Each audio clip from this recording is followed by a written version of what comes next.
Magandang umaga po ng linggo sa ating lahat. July 6? July 6 na ano si Tart? Yes. Nandito po kami mag-asawa sa harap ng bahay namin at nagre-relax po ang asawa ko sa kanyang mga halaman. Nandiyan ka, hindi mo ako pinaparelax. Mas relax ka nga pag andito ako eh. Hindi. Na-entertain ka sa mga antics ko eh. No. Wala po ang Junakis at sinundo po ng mga cousins niya at pupunta po daw ng expo o fair Something like that. sa Roseville. Sa kalapit bayan po yun ng kinaroroonan namin. Malapit lang naman po. Kaya dalawa lang po kami naglolokohan dito sa bahay. Maya po baka lalabas kami sabi ko mag-date naman tayo at tayong dalawa lang ang nandito sa bahay. Ang sagot ng asawa? Ano sagot ng asawa ko? Depende. Sabi niya, oo naman. Namimiss ko nga mag-date na tayong dalawa lang eh. Sinungaling. Ang sinabing gano'n. Excuse me. Mamimiss ba kita? Ayan, pagka nasa harap po ng camera ganyan yan. Ganyan siya maglambing sa akin. Excuse me. Parang diring-diri na pagkatapos pong makuha ang Excuse me rin yan. dangal ko at Ubus na masimsim ang dangal mo nung napunta ka sa akin. at masimsim lahat ng bango ko. Saan na yung ano? Kasi nawawala tuloy. Ayan, nagrereklamo na po siya. Mabaho na raw ako ngayon. Iba na po raw ako.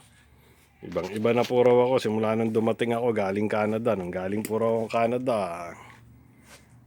napakabango ko, napakaputi. Ngayon, wala na. Very sexy. Sabi ko naman, kasi yung weather dito sa California, nakakasira pala ng skin. Hindi ko. Tapos yung pagkain nyo dito, lintik ang mga mantika. Tapos ang mga servings, kala mo 3 tao ang kakain. Hindi ka nakakain bukas. Kaya yan ang nangyari sa akin. Kasalanan pa ngayon ng Amerika. Kasalanan ng California yan eh. Pero yun po, ibiruan lang po namin. Kaya ayan po siya ngayon.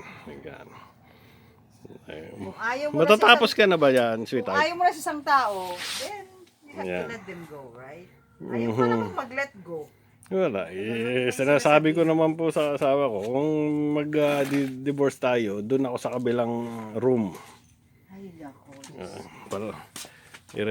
Naka-ready na yon para pagka kakatok na lang ako ng pinto ng room niya.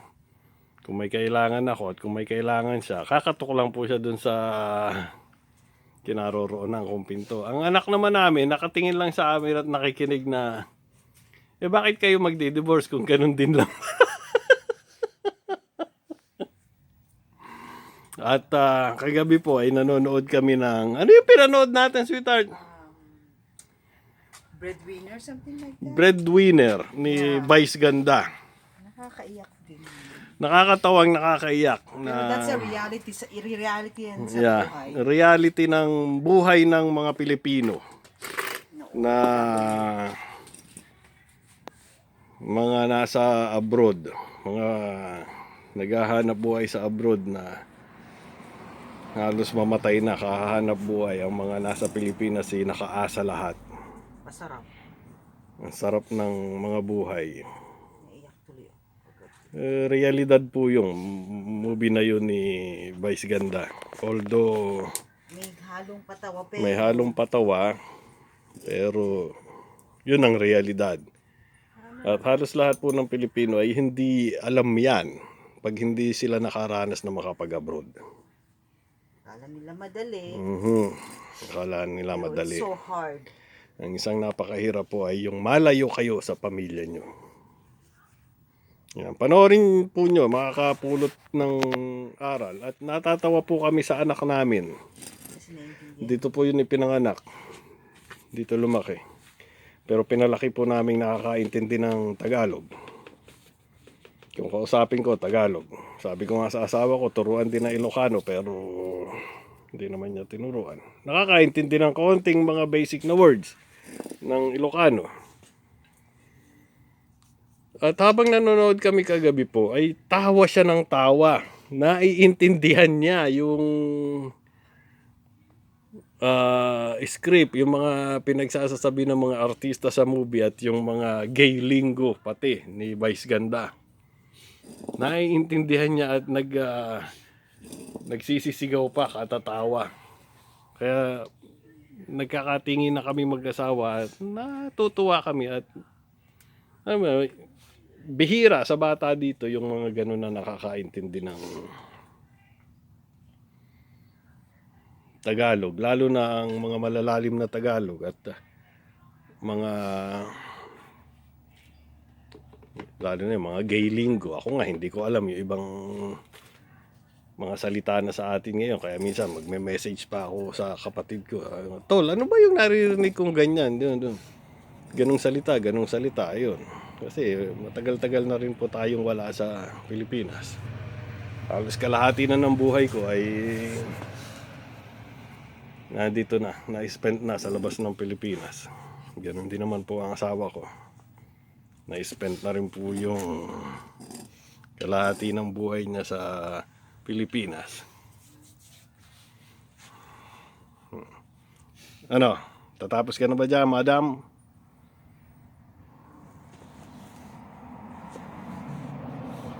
Ayan, At, start walang filter yan, walang make-up Oh, ayan ka. Yung mga nagbablog po dyan, hindi makapag-vlog. Kaya tama din yung ano.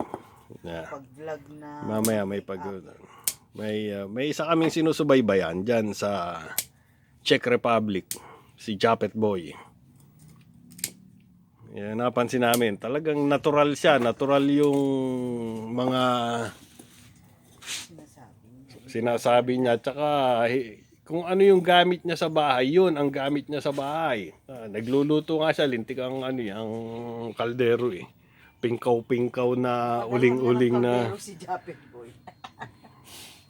Pero kita niyo naman ang buhay niya, ang bahay niya, ang gamit, ang niya, quality ng buhay niya. Yun ang isang sinasabi ko sa asawa ko na bakit yung mga napapansin naman namin sa Pilipinas na mga nagbablog na bago yung ganito, bago yung ganun, nagluluto. Bibili pa, uutang pa si Boy. Ang gaganda ng mga, hindi natin kailangan maging ganun. Ang kailangan natin ay, diba mo na, kung ano yung buhay natin dito, yun. Hindi natin kailangan magkunyari. Tama rin sabi ni Kuya Kurt. Amerikano po yan, nasa Pilipinas, si Kuya Kurt. Tagalog Kurt. Umiiyak pa nga sa vlogs. Very very real siya. Taga Utah. At alam na po natin, pagka taga Utah, very religious yung mga yan. Saan ko ba ilalagay? At na-touch siya sa ano ba tawag doon?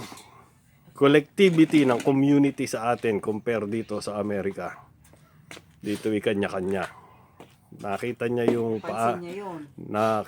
napansin niya yung paano ang pagkakadikit-dikit ng bawat Pilipino, bawat pamilya, paano mabuhay compare sa buhay dito na talagang walang pakialaman, kanya-kanya. Kaya pag gawa ka ng paraan. Kinukumpara niya yung buhay niya noon dito nung lumalaki siya tsaka dyan sa Pilipinas, sabi niya mas gusto niya dyan sa Pilipinas.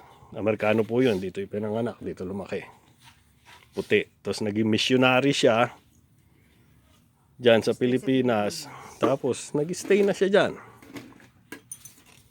Napapanood namin yung niya at kumukuha po tayo ng konting tip doon kung paano. Sabi niya doon sa isang vlog niya, hindi nyo kailangan gumawa ng karakter. Be yourself. Just be yourself. Kung ano ikaw yon. Kung ano yung buhay mo, yun ang ipakita mo. Hindi mo kung kailangan magkunyaring mayaman ka. wala ka naman pera.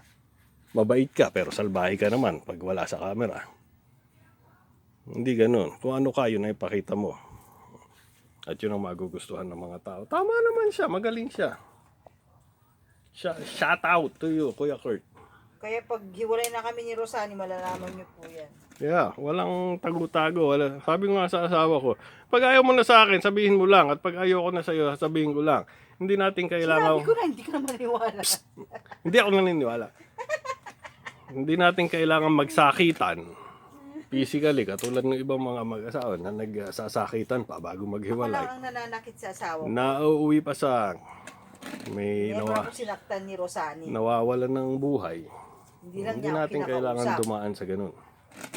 Hindi niya ako kinakausap ng ilang araw. Nandito na tayo sa Yan ang ano. ibang lugar. Maging totoo tayo. At mamaya po, babalikan namin kayo. Titingnan mo namin kung saan kami makakarating. Sa langit ba? At kung makakarating kami sa langit. Langit, nagpaparinig na asawa ko. Langit. Pupunta daw Is kami there sa heaven on langit. earth? Of course! Mamaya, pagpasok natin sa loob ng bahay, heaven. Nagalit si ano sa'yo. Wala ang Junakis natin. Hindi na tayo- Okay, maraming salamat po at magkita-kita po tayong lahat uli maya-maya. Dito po kami sa harap ng bahay sa favorite spot po na pinagagawan po ng nagre-replant ng mga halaman. Baka makakuha ko ng gold dito sa pagre-replant ko, ha?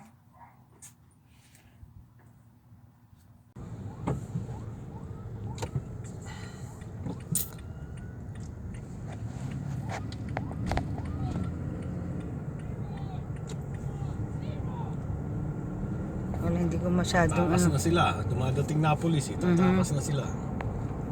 Wala na, duda yan. Oh. Ito, mga kasama yan. Mm-hmm. Mga nagbibisikleta sa freeway. Cannot do that. Narinig na nila yung wangwang eh, kaya tatakas na sila. Welcome to America! Ayun, no. Ang dami nila. Oh, ayun, Yeah, no. what's going on? Nasasagasaan nga kayo dyan, mga lintik kayo. Puro karamihan mga itim. Yeah, ano bang problema ng mga to? Ay, ay, ay. Sure. And do you want more forks? If you want more forks, you can take from Okay, here. perfect. Or maybe I can give you from here. No, it's okay. I can take from there. Got it. It's white one.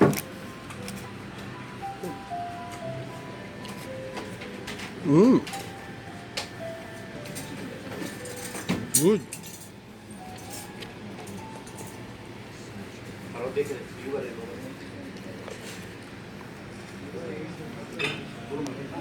Masarap yung hamsi.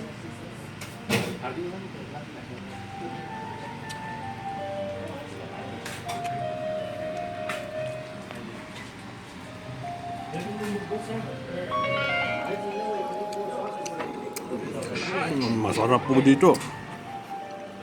Pwedeng balikan.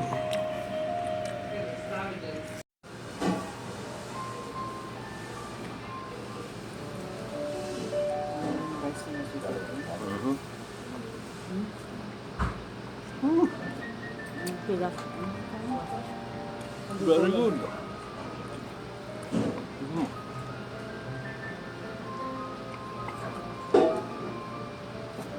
Napakasarap.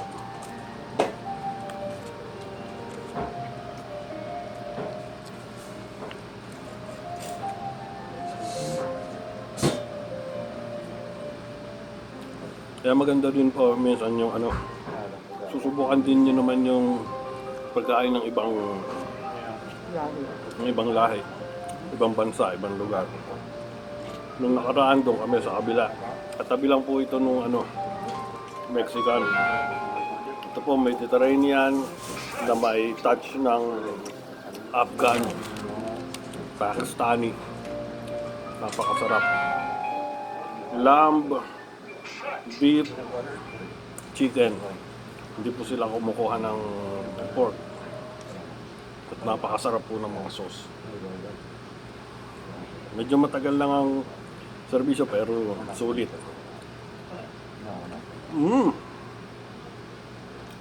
Open mo lang. Sarap. All this quarter-pound cheesesteak is here. Ito yung rice nila.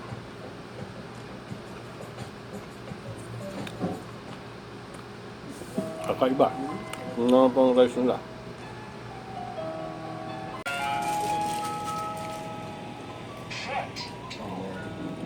Ayan po ang rice nila. Makulay. Napakasarap din po. Pati yung salad nila. Ang sarap.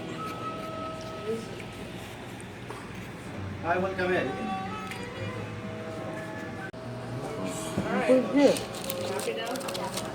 Here.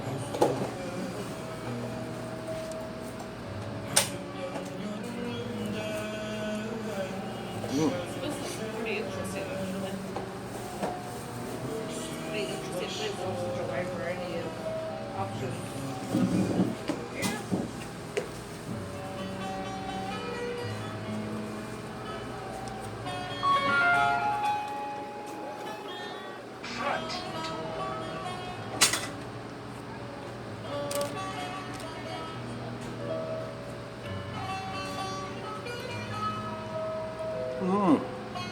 Very good.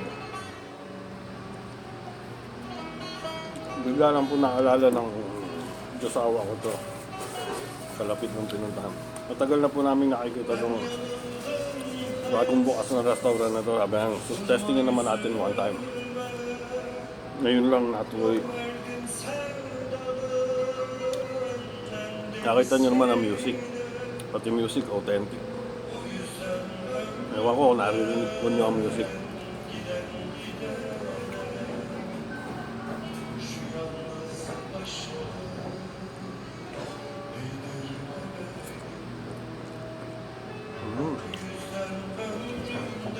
I'm gonna try the shawarma next time. Next time yun naman po shawarma, itatry namin.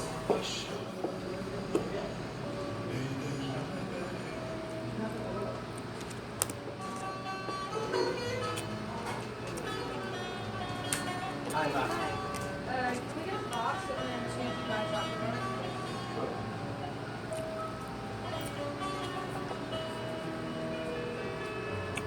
Masarap panoorin si You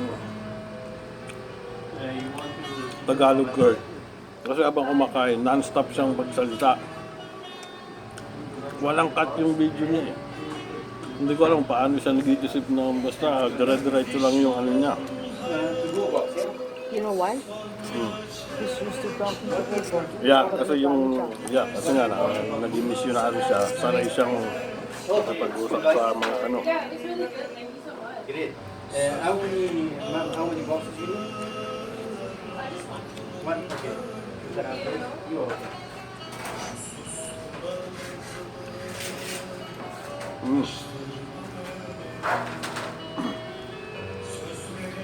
It's really good. You want me to break it for you or put it live like that?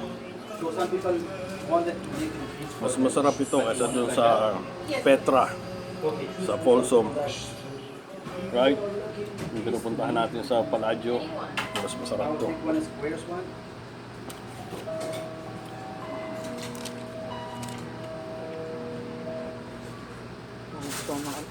Gusto ng anak niya yung chocolate niyan. May mga chocolate pa sila doon. Yeah. Good coffee, okay? The pistachio green with the coffee, the yellow thing which is at the middle. It looks good. When you're gonna leave, you can take it. Do you want to leave right now? Yeah, I think we're headed out right now. Sure. If it's taking time, I can put for you in the fridge. So tapusin lang po namin When kung you put it on your collar, pinakain namin. Hindi ako makapagsalita sa sobrang sarap. Babalikan po namin kayo. do you want one of them? You want one? On third time and fifth time, we have discount. No, thank you. You're welcome. Bigyan po ako ng permisong i-video yung mga chocolates niya. Kung masasarap yung mga chocolates niya, kukuha kami ng mga chocolates niya pagbalik. pagkasama namin si Kulitis. Kita nyo naman yung baklava nila. Dubai chocolate. Dubai chocolate. Yummy.